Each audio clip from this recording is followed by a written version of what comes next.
and welcome to Rockland High School's very own Auditorium. My name is Seth Rzuski, and today I'm going to teach you guys how you can design and run your own show using the Rockland High School's Auditorium local control unit. And here we are on stage right at the local control unit.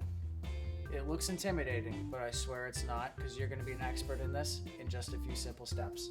Inside our drawer right here, you just push down and pull out, you're going to find a pre-made booklet explaining every step that I'm going to go over on how to run this machine with full efficiency, so that in the middle of your show you don't have to pull up a YouTube video, you can just pull out the booklet.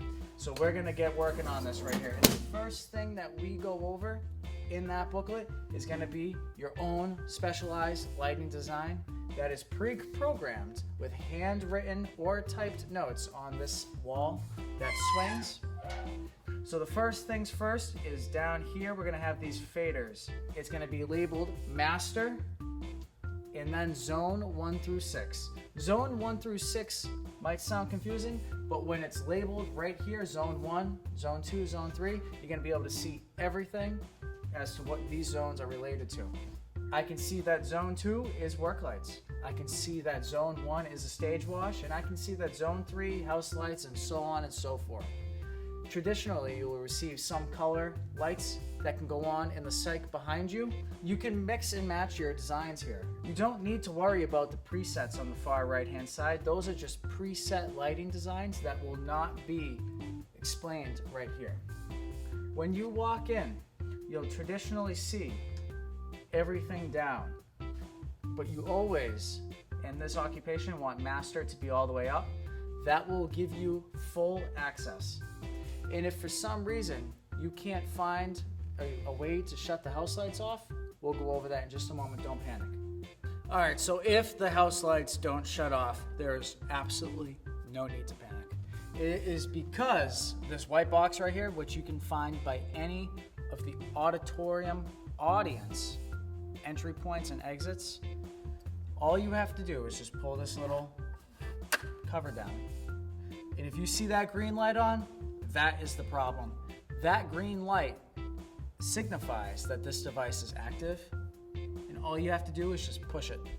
And then the house lights go out forever.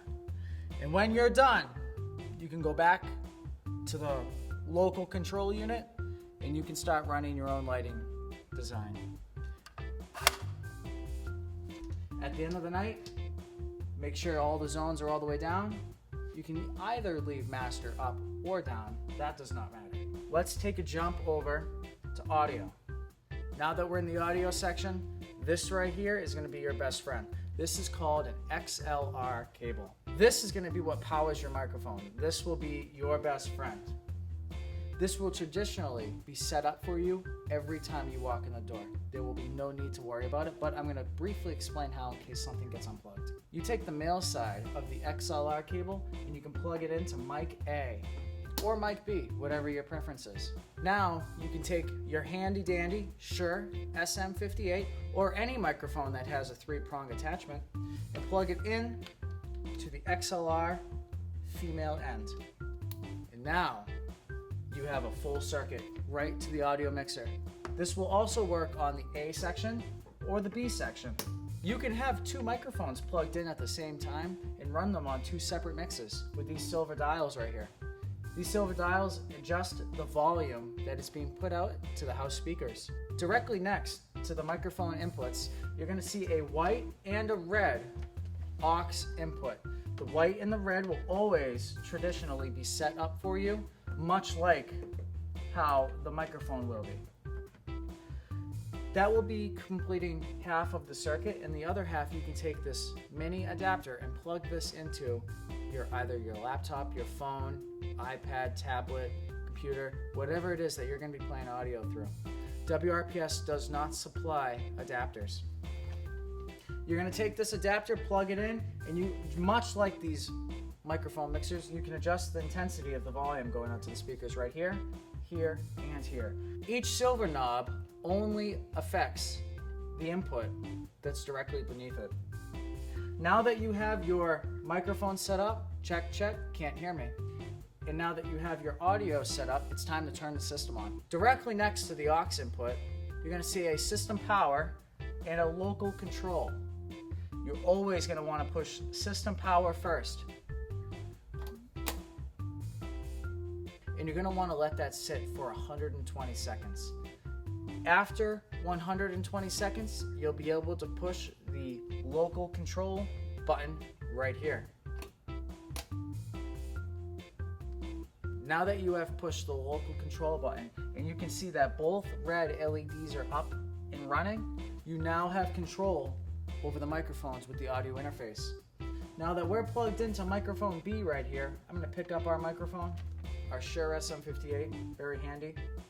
I'm going to turn that up a little bit. Hello, can you hear me? Check, check, 1, 2. The same holds true to mic A. Good evening, folks. Welcome to the Rockland High School Auditorium. And it is the exact same process for the aux cables. When you are all done with the night, Sunday afternoon, you're ready to get out of here, you can either turn the microphones all the way down and leave the audio system, or you can push the power buttons and shut them off. You have these wonderful handy dandy lights on. The way to shut these off is this little knob right here. Be careful not to burn yourself, they do get hot. You can just turn that dial directly right to the box. We're gonna have a light switch that we're gonna flick that will turn off these power lights right here. So thank you very much for choosing the Rockland High School Auditorium. I have been your host, Seth Rzuski, and if you have any questions about this during the show, please defer to this drawer with the booklet right here explaining everything that I went over.